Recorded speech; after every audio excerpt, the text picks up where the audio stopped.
Welcome back to the show. I hope you're enjoying the report. Now it's time to go straight to our discussion for today. If you were very observant, you will discover that all through the past week, we experienced lots of stampedes, starting from Ibadan to Anambra and some other states across the nation. And, people had the intention to share food amongst people, and then a lot of people at the same time in trying to get the food which was intended for them, the rush and all that, the struggle for the food led to the death of multiple citizens. In Ibadan, we counted close to 44 people who are dead. In Anambra, as at yesterday, it's close to 22, if not 23. Now, we're looking at other states too in Nigeria where such activities happen. In Lagos State, especially, Lagos State has banned any such event, waiting for approval before one can embark on such. But away from that, let's look a bit at the harsh realities of the economy and how much this whole nemesis has affected us as a nation, what led to that. And to discuss with us today, we have a public affairs analyst. He's someone who is vast in political discussions, economic discussions, in the person of Adegbeyeni. Abiodun, welcome to the show, sir. Thank you. Thank you for joining us on the program today. It's a pleasure to be here. It's a pleasure to actually have you and all that. And compliments of the season, actually. Compliments. Same here. Now, as much as we are celebrating the season, we are faced with tragic events such as the recent stampedes that has been happening in Nigeria. It was first with Ibadan, which there are deaths of lots of kids, over 45 of them, who died in the stampede. Now we are seeing from Anambra and some other parts of the country where a bit of injuries, a bit of death is recorded in those places due to the scramble for food. What's your let's have your reactions towards the place of the rush and the deaths that occurred during this period. Though the intention to feed and then people died during the stampede. Thank you very much, Josh. Before I react to your comment, I firstly want to commiserate with everyone grieving at this point in time, those who have been affected by the unfortunate incidents, and I pray that the Lord will grant them the fortitude to bear these innumerable losses. Concerning your statements, what actually happened, or what has happened, what has played out the past few days, just laid bare the systemic failures we have been talking about from time immemorial. So how the nation has been ravaged with unprecedented hunger, how people just want to feed. I think that's all they require. They are requesting from the government, so to say. And in a situation whereby we have a country that majors the minor and minor the major, you cannot claim to be putting up policies that are not actually impacting positively on the citizens. There is no way that policy can work. Now, and people cannot just wait and die of hunger. We are living in a reality that an average Nigerian does not know where the next meal will come from. So it is expected, where the price of food in the markets are skyrocketing, even in a crazy manner. We cannot even decipher what's going on. So when there is free food somewhere, you just expect people to just go out to go and take care of themselves. So it's quite unfortunate. And then I've had people blaming organizers of all these programs, this palliative, maybe inviting people to give them food. Now, while I might not totally agree with them, I still want to think that the root cause of this problem we are facing is the harsh policy of the government. When you roll out anti-people's policy, this is what you should expect. But my problem with the Nigerian government is that with what has happened, the only thing you will see is that all government officials at all levels, they will be releasing statements commiserating. Now the question is, are they going to put up measures in place to forestall this occurrence in future? The answer is no. So when the outcry, public outcry, just give it a few days, everything will die down. So I think we cannot really blame people who are hungry and that they see a place where they want to get free food. So you will expect them to go there. So the thing, what I'm trying to say in essence is that the root cause of this problem is the policy I mean, the anti-people policy that the government put in place, especially when it comes to food security. We are talking about a country with a vast arable land where we are to invest in agriculture.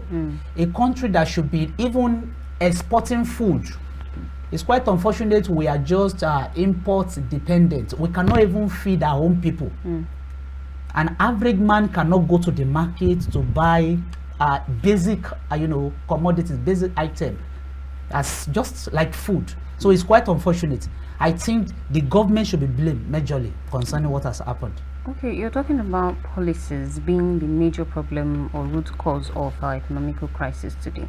Well, I want to look at it from this angle. The fact that some people believe not necessarily the policies are the problem, but when it comes to the implementation process or the pre-implementation process or the strategy being used to implement these policies could be responsible. Take, for example, the part of the fuel subsidy that brought in crisis majorly 2023 into this new administration, where we started having issues with food, skyrocket prices of food and everything just skyrocketing and all of that.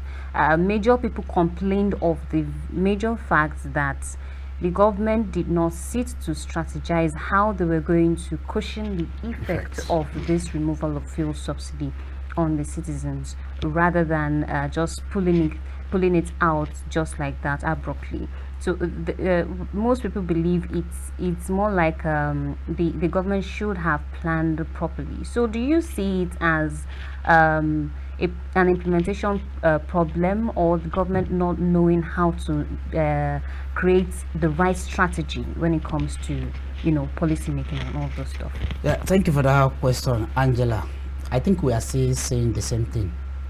When we are talking about implementation, we first talk about policy, all right? Okay. You have to have something before you implement. Okay. Now, concerning what you said, in 2024 budget, provision was made, for fuel subsidy till June. You can quote me. But May 29th, during the inauguration of the president. Okay, that's 2023 budget. My 2023 budget, sorry. So, on the 29th of May, it just announced an abrupt end to subsidy. At least within the period of May till June ending, I think that time, could be used to strategize, like you have rightly mentioned, to put up a counterbalance measure. You can't just remove subsidy just like removing a shock absorber. It's just like beating a child and expecting that child not to cry. But then you should have, now, even though you are going to remove subsidy, it should be in phases, like maybe 50%. You just remove it. Now from May 2023 till now, federal government has increased pump price like 8 times, unprecedented in the nation's history. So, like the government, they have the, they have this character of not of feeling that they just can come out with any policy. They don't want to look at the pros and cons, the reaction, the adverse effects it could have on the people of Nigeria. So that's the problem. Now you are talking about, is it the policy or the implementation? Both. When you are bringing up a policy, there's some policy this government, federal government has initiated that has to be withdrawn because of public outcry. All right. Now, one that is in discourse now is the issue of the tax reform bill. Yeah. Quite a lot of things. When you look at a policy, that this policy is not going to benefit an average Nigerian, I think there is no point going ahead implementing such a policy. And I, for one, I've always thought there is no point that you will have a country that remove fuel subsidy and at the same time float the naira in the same energy mix, that you won't be seeing this thing play out. That is just it. You can only do this when you are not an, import dependent country. What are we producing? That is the problem we have. What are we producing exactly? Now, many of our government officials, they travel abroad, they know how things, things are being done over there. Now, to replicate same is the problem. So you cannot float naira. Like this government, I see them as the author and finisher of what I call the trial and error. So when they try to do something, when they think it's not working, they go for another thing. Now, as far as I'm concerned, I cannot really say that this government is on the right track to ameliorate or, you know, alleviate the sufferings of the, you know, common man. Thank you. So my point is this: policy before implementation. And if you know that the policy you are bringing to the table, we have an adverse effect. Quite all right, we have policy that have gestation period. Now, that's why I say concerning this fuel subsidy, you shouldn't have removed it. Just like you made a pronouncement, no consultation, no deliberation, nothing. The subsidy is gone like that. Even when there was provision till the end of June, you would have used that, you know, period of time to plan, put up counterbalance measure in place, have an oversight. How can you put, you know, subsidy of food items, subsidized food items? An average Nigeria, if you can give them what they can eat a day, they leave you. They don't even want to care whether you are embezzling or not. That's it.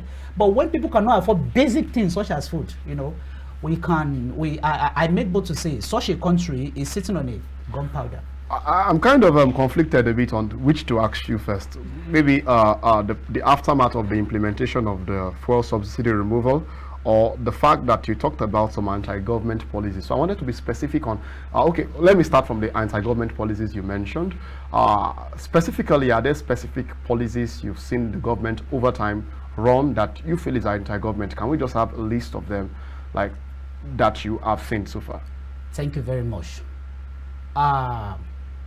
When we concerning this naira to dollar rate, I remember there was a time the government, you know, was going after the BDC, the BDC, yeah.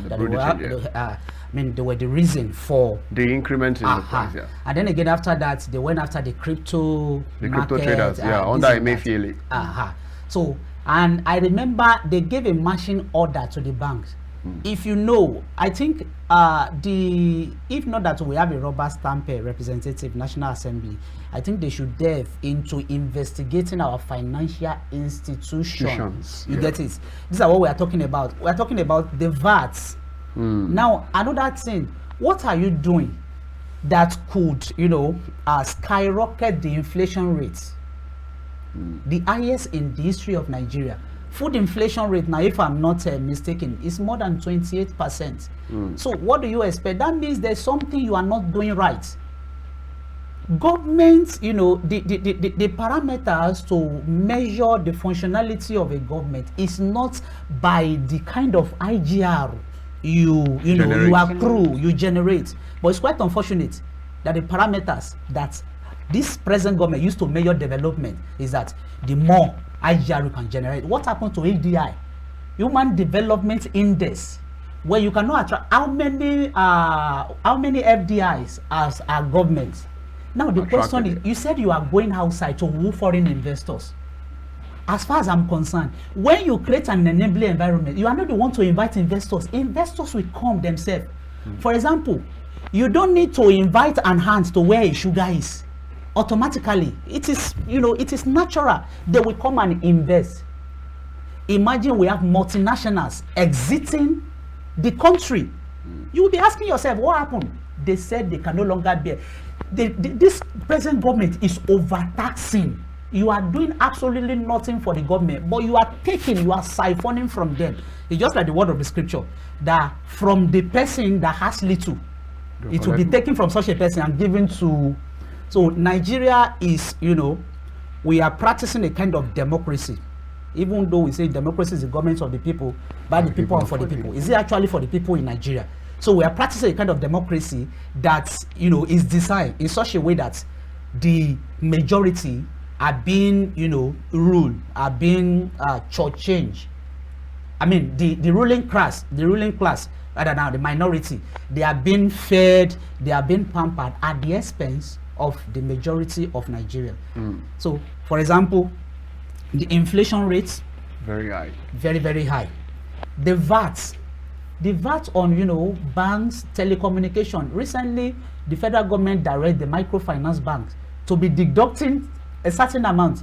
To us, it might not have meaning. 50 naira 50 naira in 20 million, times 20 million. That's close to. The question is, what are they doing with this money? What you have to do, infuse money in the economy. Stop spending money on frivolities. Now the question is, we have some recurrent expenditure. Talking about the 2025 budget. Yeah. We have vehicles purchased last year. And in this year's budget, there are already provisions made for the same vehicle. What happened to the vehicles procured last year? These are the frivolities we are talking about. Furnitures are there. What happened to the furnitures we bought last year? So when you cannot claim to say you want to cut down the cost of governance to actually lift people out of poverty, and you are having an over-bloated cabinet, the first in the history of Nigeria, almost 50 ministers. No, it doesn't work that way. It is a foolish man that will say a cause has to be buried before the grave is dug. So, but let me ask a question. Actually, immediately after the fuel subsidy was removed, palliatives were sent across state governors, across even National Assembly members and everything, and as an attempt to cushion the effects on at least pending the meantime.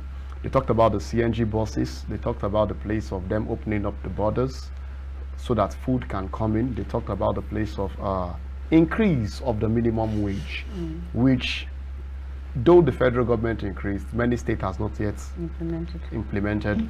And some states, though implemented, everybody knows it's just for the sake of the politics. After a bit of time, some of them are not being consistent with it.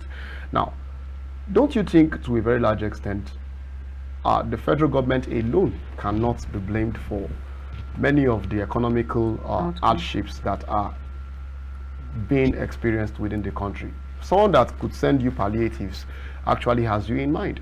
Or what's your own take on that? Thank you very much. It's quite saddening that anytime we have an occurrence, especially the one that is adverse, maybe negative, the whole thing the government of the day could think of is sending rice. All right, and then most times, yes, that's what they can think of. We are only trying to try to paint it, maybe trying to, when we say palliative, what do they send across? They send rice. All right, and then again, you talked about the minimum wage. The harsh reality is this: how much was dollar to naira a few years ago? Now, how much is the minimum wage with the current reality? The minimum wage cannot even buy a bag of rice. Definitely. Just take a look. Somebody once said that your take home can no longer take you home. That's it. We cannot continue to experience a government where we have majority who sit doing nothing. Now the point is, before a civil servant will make what a senator is earning per month, such a civil servant will have to work for 13 years. This is the discrepancy that we have in our country. So before now, the kind of vehicle an average senator in Nigeria is using, a civil servant, till a civil servant retires, a civil servant might not be able to make so a civil servant will be in office for 35 years. Even to pay the gratuity or pension will be a problem. But we have governors, presidents that will be on lifetime maybe salary. So this is a dichotomy we are talking about. Now, if you are sending palliative, you are sending rice to people, for how long will it sustain them? The point is, do something that will be beneficial to people. People don't say they cannot buy, but make it, subsidize it in a way that, the average citizen, the poorest of the poor will be able to, try to afford something. Now, buying rice now, even buying garri is luxury, It's not only few people, let alone buying rice. Now, what I would have told the government, I think you cannot be having typhoid and be using paracetamol. You get it? The point is, you cannot be doing the same thing over and over again and expect different results. The past administration, this is what they have been doing. And you came in, you are doing the same thing. What you would have done, to my own point of view, is that now you talk about opening up the borders. Did they actually open the border? Yeah, till today the policy has been delayed. That is the problem. That is the problem. Now you said you want to be, the immediate past president. He said we want to, let us patronize, let us produce, let us feed ourselves. Have we been able to? Have we been able to? But feed he gave ourselves? incentives for that actually. Many proofs, farmer money, trader money, many of those things. Gave tools and all that to the farmers. Till today, we don't have food sufficiency. I was going to talk about. I was going to talk on that. Why is it that we are yet to have a food sufficiency? You cannot ask farmers to go to the farm when their lives are threatened. So I was going to mention insecurity. That is just it. Agriculture, I can say, is the bedrock. So when you take agriculture from every nation, you know, that nation will crumble. It's finished. You get it? Because agriculture, what people eat. Now, in a situation whereby the farmers have to pay, especially in the northern part of the Nigeria, they have to pay some set of people before they could have access into their farmland. No, we are in for it. That's why you see the prices of food going up, increasing at an increasing rate. So I think, like the government promised, they should have opened up the border. We have not seen. If we are still struggling to produce what we want to eat, and we still have a kind of shortfall, we have a kind of shortcoming, just open up the border. Let there be food sufficiency. There's a saying that an hungry man listen to no sermon. Permit me to use this Yoruba parlance. When it's a bibate kuro nishe, ishe bushe. So when people, you know, people can do anything when they are hungry. Imagine somebody who is hungry and in a bid to go out to look for something to eat, you know, ended up losing his or her life. It's quite unfortunate. Such a way you wanted to go and get food so that you will not die. At the end of the day, what you were wary of eventually happened to you. That is systemic failure. The whole summary of the matter is that our government knows what to do, but they actually don't want to do it. Many people will say there is no willpower. Actually, there is willpower to do it, but they don't just want to do it. They just want to elongate the gap between the rich and the poor, and that is the problem we have in Nigeria. Well, I was going to ask in regards to what you said lastly. From your own perspective, what do you think is a factor responsible for actually limiting these policies and implementation? Because I don't want to believe for a fact that a government would just decide to be outrightly wicked towards its people. And then we tend to see policies that actually are not totally against the people, but supposed to help the people, but implementation again comes to play. So what are these factors that you think are responsible for probably these limitations that we see? But before you answer that, we'll be going up for a short break. When we get back, you answer that question.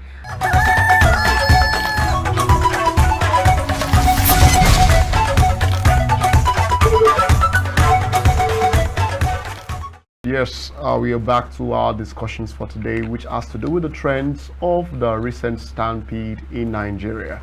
And yes, Angela, you were asking a question before we went on the short break. Yeah, and, I was asking, you know, the government cannot actually be totally wicked. Yeah, definitely. Towards and people. Then we see policies, and then implementation definitely is a problem. But I want to believe that there are factors and limitations to why we are having this kind of situation or this kind of governance in our country. Do you see this? Well, I don't even want to use the word wicked for the government. The government is hostile towards its citizens. Now, let me say, a day after the Ibadan incident happened, where we have about 35 minors losing their life, all right? I saw in the budget, though I'm doing a critical study of the 2025 budget, that about 15 billion was allocated for the renovation of the president and the vice president's quarters, of which about the same amount was used to build the same quarters. So the question was, is this sensitivity to the plight of the people? I call that utter wickedness. That is just it.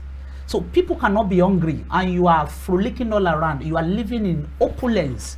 That is not the way to go. So one major factor I will talk about is also insensitivity. During the End Bad Governance protest, one high-ranking officer of the National Assembly, you will know him, he said, go and be protesting, we will be here hitting. These are the leaders we have.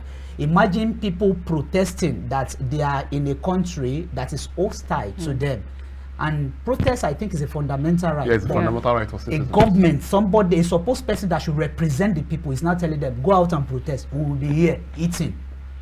You can imagine. There was a time the Senate president made the statement, said, let the poor breathe. It was an affluent, it was an affront, so to say, on the sensitivity of the whole Nigeria. I was like, let the poor breathe. I support the motion, let the poor breathe. Are the poor indeed breathing?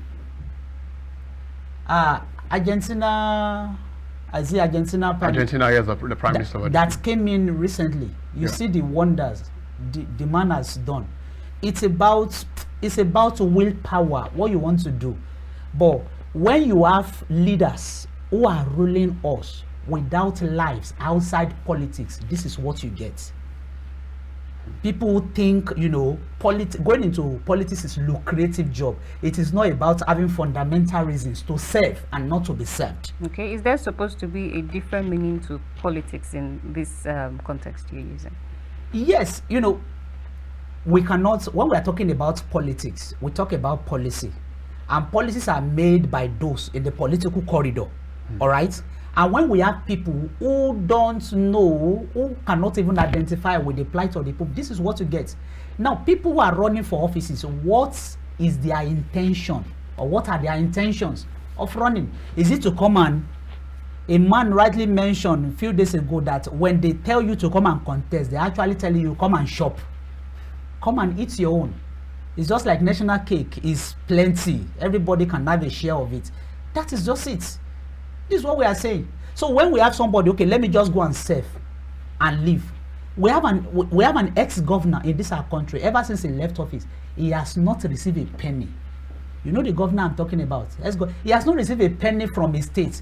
Whereas we have somebody, imagine all the governors, immediate past governors, all the governors that have left office. Imagine us promulgating a law in Nigeria today now that everything that has to do with what's it called? Is it pension? What do they call gratuity? Or maybe they are entitled to this number of vehicles per year. Let us call those things. They have served and they have left. So why should be Nigeria responsible to be footing the bills of old men who have I'm very sorry to say old men who have lost touch with reality of what is on ground. All they know is to amass wealth for their generation. Recently, an ex-governor was apprehended, was tried in court to have stolen about 80 billion, and he was granted a 500 million bail. This is the injustice we are talking about. So will you tell me that we have a country that is fair to its citizenry? No. Whereas we have another citizen that is facing trial now. Because of foul. Because of foul. Yes. Even that is even another one. A citizen that is facing trial on the allegation of defamation. Okay. All right, it was held. Even it was an offense that is bailable. It was refused bail. He had to spend 20 days in jail. Right? Yes. Whereas the ex-governor that was taken to court, it was being guided by some protocols. This is the injustice we are talking about. Dele Farotimi could be handcuffed when it was brought to court. Yaya Bello was walking freely. This is the injustice we are talking about. So the Nigerian political class, they have the interests of their clan at heart. So if you are a citizen of Nigeria, you can go and die for all they like. They don't want to care about you. So that is it. So now looking at it majorly, I just want to open my, I don't know, I was taking a review of most of the statements you made, and I discovered at the beginning you talked about where you are addressing the place of some of the policies. You talked about the place of the borders are not open, and you also talked about floating the naira in a time when we depend majorly on importation. Now, if the borders are open, we know definitely well that Nigerians have an attitude of buying more foreign than local. So if the borders get open, don't you think it's going to hinder us from being productive, food sufficient on our own? Because now I'm beginning to feel that the government is just a reflection of the people to have their own role to play, if we are in fairness to the government as well. So don't you think opening the borders is going to also affect us negatively in the long run? Now that the border is shut, what are we producing? That is another question we need to ask ourselves. Now that the border is shut, are we productive? That is the question. Even though it's just, when we talk about all these leaders making some statement that is what they want to do, they claim to have integrity, but their integrity is fictitious, so to say. Now, an investigative journalist, Fisayo Soyombo, yeah. you know, he has been revealing some, what's it called? Revealing the outcome of some of his investigation when it comes to the Nigerian customs, how they used to compromise, all right, our borders, how they used to, you know, bring in, even though when the border is shut. I remember there was a man who was threatening a custom officer, a man who, I don't want to mention his name on TV now. He happens to be a gun runner who is an ally to the people in power. He was threatening a custom officer, I will gun you down, I will gun you down. The tape was, you know, was on the internet space. Up till now, nothing has been done. Even while they tell us that the border is still under closure, but then people, the custom officer are still compromising. Now, is it possible for them to compromise without some people aiding them? The question is no. So the point is, if the border is short, you are not productive. Why not open the border? Let there be sufficiency of food, and you know, through that you can be doing something. You can enhance the security. I cannot deceive you, sir. National Bureau of Statistics released a statement that over maybe 2,143 what's it called, 2 point something trillion, I cannot remember now, was paid, was used as a ransom to free. Is it not unfortunate that the kidnappers, we have kidnappers, some of these bandits, they have TikTok accounts, you get it, they, what's it called, they brandish their weapons, they brandish their money, the proceed from the ransom on social media. And our security, we have intelligence agency, we have the police, we have all that. They cannot even track these people down. But if I sit in the comfort of my room and I say something against maybe any government official, it doesn't take them 24 hours. They will look for me where I am, pick me up. They just pick up a man on the allegation that he lay course on the Inspector General of Police. Say, go punish all of them, this and that, blah, blah, blah. And they picked him up within how many this thing. Now, if somebody is kidnapped and they reach out to the family through a phone call, you get it. We have, we have a National Communication Commission, right? NCC. Why is it difficult for them to track all this thing? It was the ex-military president that if insurgency, I want to add now, any kidnapping or banditry that lasts more than 24 hours, the government has hand in it. You get it? At the end of the day, if we say the truth, we will die. If we don't say it, we will still die. Why can't we say it and die? Now, what the government is out to do now, number one, is to gag the media, also suppress people from what I call the freedom of speech. Decent voices are being silent. So if you speak against the government, even if it's your fundamental right, if you criticize any policy of the government, they can pick you up. You may be liable to jail. This is the country we find ourselves. So I would have thought, open the border since you are not productive. There's a Yoruba balance. If you are coming with your mantra of renewed hopelessness, if it cannot help me, why not let me the way I was before? 2015 was still far better. It's quite unfortunate. People are now saying they miss Buhari. Buhari is now a supposed messiah. Somebody was even clueless, so to say. Buhari is now a messiah. So Nigeria have a tradition of having a successive government that will make the predecessor to be a hero. That is it. Jonathan said we were going to miss him. Actually, when Buhari came, we actually missed him. Buhari left. He said we were going to miss him. Are we not missing him now? Well, that's relative. Okay. Well, let me ask something, because I want to just go straight to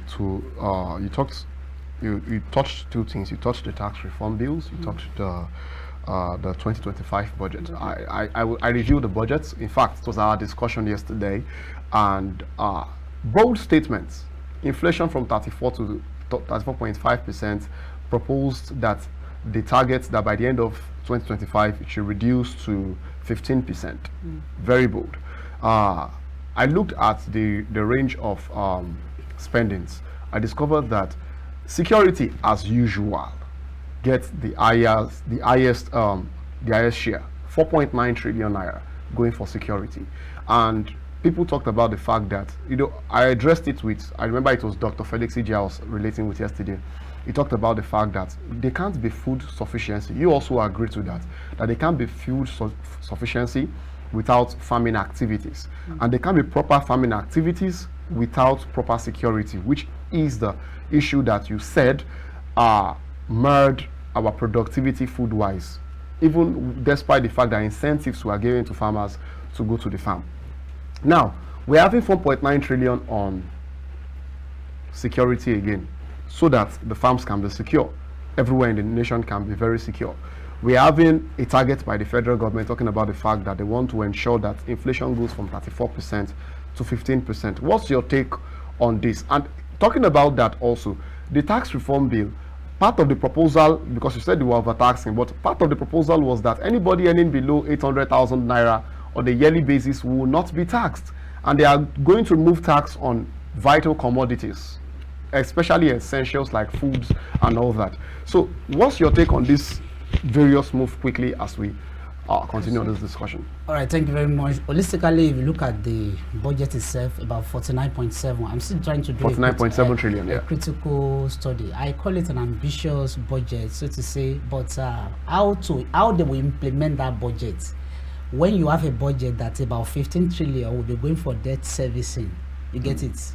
It's the now you talk about humongous amount is being earmarked for security every year, but as the state of the security of our country change, there are countries in Africa who are even ahead of Nigeria when it comes to deploying technologies to fight insecurity.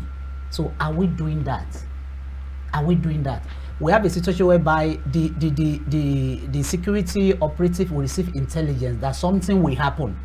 And you know, after hours of receiving such intelligence, instead of them to curtail such or to forestall it from happening, such a thing will still happen. And the funny thing about the matter is that after those perpetrators have left, you will now see a security, agency showing up. It's just like there is a relation yes, conspiracy. And concerning the tax reform bill, I feel there are some people up there, especially though politics to Nigerian ruling class is about interest. I think there's a lot of uproar concerning the tax reform bill that, all right, maybe the subnationals will be responsible for what they generate, blah, blah, blah, blah. And then talking about your VAT, some states in the north, they felt that even when they don't support some kind of commodity, maybe the brewery product, the beers, there's maybe talking about is by in the north, they don't subscribe to alcohol. Bring alcohol. Thank you very much. But they still want to receive a VAT from it. That is hypocrisy. I think that is the manner where I support. But I still feel that there is something the ruling class is not telling us. All right. Now I hope this will not be an avenue. The tax reform bill will not be an avenue. What am I trying to say? The coastal airway, I heard David Umai saying they have to re-strategize now. They are compromising after such an amount has been earmarked. So the point now is that there is no way that the earlier proposed budget for it will be able to reach the south side. So they are going to limit it now. What happened to the funds that have been earmarked? That is just it. So it's just like this tax reform bill. I'm seeing some kind of anky-panky. Maybe it's going to serve as a conduit pipe. So that one that maybe people earning below 800 naira, you just want to use that word, just like giving a kid an akara ball, that if you can do this, it will just take off his or her eyes. He or she will not look at your side. So I still feel there is something. That's why you see some senators. It is not that they are too wicked. We have some quite number of senators that are still against this tax reform bill. Yeah, quite a number of them are. So why are they against it? Interest. That is just it. Why are they against it? There is something, from the central bank, the Ministry of Finance, this and that. I think there is something we need to know. You blame Buhari now, for example, when it's come to your ways and means, but now you have even done more. You said Nigeria has no money, this and that. They are borrowed. Now you are borrowing beyond payment convenience. Now you said you have reduced the our GDP to debt ratio to about maybe 60-something%. But still, you are still borrowing. About 40% of our budget will be borrowed. You are going to borrow to finance the budget. So what are we doing? So I think there's a place. I've not done my critical study, like I said. I'm still studying the budget, but I think one way or the other, that will serve as a conduit pipe for embezzling. That's what our government is known for. Well, since we're talking about how the economic crisis is, having its effect on citizens in Nigeria, we are currently experiencing one of the worst poverty rates in Nigeria, where we see stampedes happening, days after each other, which is a really bad phase for the country. So do you see this actually getting better anytime soon? Some economists or stakeholders may believe that Nigeria might get better due to the policies that are coming up and the government move to see how things can get better for the economy. But yet again, they still tend to remind us that we will still have to face crisis. More crises are coming. So how worse can it get than this? Well, I don't just want to. It is better imagined than experience. So what do you expect? If you slow down the economy, you can further widen the tax net, you reduce the purchasing power of the people. That is what we are experiencing. That was what the president said, even before he became president. Say reduce the purchasing power of the people, further slow down the economy, widen the tax net so that those who are not paying now, they pay. So I don't just want to imagine. Now, it is less than 2 years into this government, all right? We are experiencing what we are experiencing now. And the saddening thing about the matter is that they don't even want to think about the masses. They're already thinking about 2027. So this is so I don't want to exaggerate how worse it would get. I think we are just starting with this. If we are going this direction, because it's like many of all right, to some extent, the president myself, okay, I have this policy, and my intention towards this policy is to help but how about those surrounding the president? How about those? Somebody said the president is very expert in exporting talent, this and that. But we have seen talent in this government that embezzle money. If not for the public outcry, we have a former humanitarian minister before he was suspended. So this is what we are talking about. They said we are doing conditional transfer to vulnerable Nigerians. How many vulnerable? How many of them have received? Now in the country, how many people even have bank accounts? How do this money get to them? So the government of the day is like that's now. I want to bring this to bear now. You can imagine the media team of the president, they are like 9. What are they, It's like 9 people doing the same job. What they are paid to do is to come and hold briefs for the presidents or the government. Even though it doesn't matter how bad the policy is, they will find a way to defend it. So I am saying it's going to be way worse, like the economists have said. So it's a projection. If we are towing this part, we are still towing this part, we are towing. No. But all the while, you've always, talked about the fact that governments, the leaders, are the problem. Do you see any part where the citizens tend to contribute to this crisis? Thank you very much. Citizens don't make policies, all right? That's why I said I want to go back to democracy. The essence of democracy is when government goes back to the people. The essence of democracy is when government is afraid of the people. So when the people is afraid of the government, I can't shy away from the fact that the citizens, they have responsibilities. But then, as a leader, you cannot tell me to be putting up what I have when you are living in opulence. You have to set example. You cannot tell me to be taking a gari and you are eating shawarma or you are eating fried rice. I'm just using that to paint a picture of what the leaders are expecting the citizens to do. That is also it. You have to lead by example. The president is saying we should patronize local products. And at the beginning of each year, you earmark funds to purchase a new Prado Jeeps for the honorables. Now, what happened? Imagine buying an SUV of 60 million naira. We have Innoson.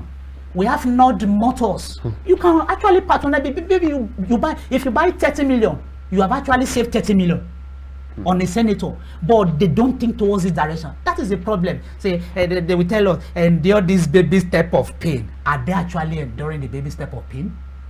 You want to call the cost of governance? Yet, how on earth can we have a country that is using about 20-something billion to renovate an apartment the vice president will stay in? Will he get to paradise from that apartment?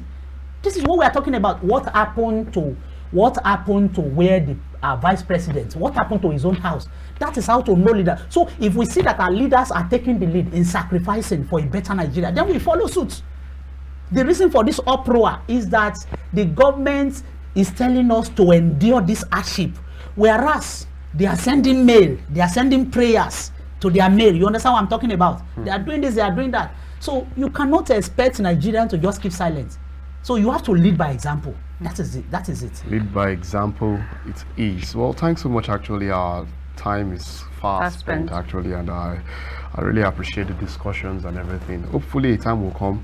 We'll get to a place of food sufficiency. I just really hope that it doesn't get worse from here. And like you said, we commiserate with the families who are affected by this. We're sorry for the loss. We know it's a festive season. You're supposed to be celebrating with your loved ones, but as not mourning them. Not mourning them actually, but as circumstances are, as we speak, we're commiserating with you. Thoughts are with you, our prayers are with you, and we hope that things get as better as possible. Thanks so much, Abiodun, again for being a part of this discussion. Thanks, Angela, for having me. It's a pleasure. Well, it's Christmas Eve, guys, and I urge every one of you to enjoy Christmas the way you can. Don't go overboard, but just try to enjoy the season while it lasts. And I remain Angela Daku. See you again next time. Yeah, contrary to advice, I will advise you to go overboard actually. Since you are Dogu, don't worry. With time, you will learn your lessons. But then, my name till we meet next time. My name is Ikhonede Joshua Daily. Bye, guys. Bye.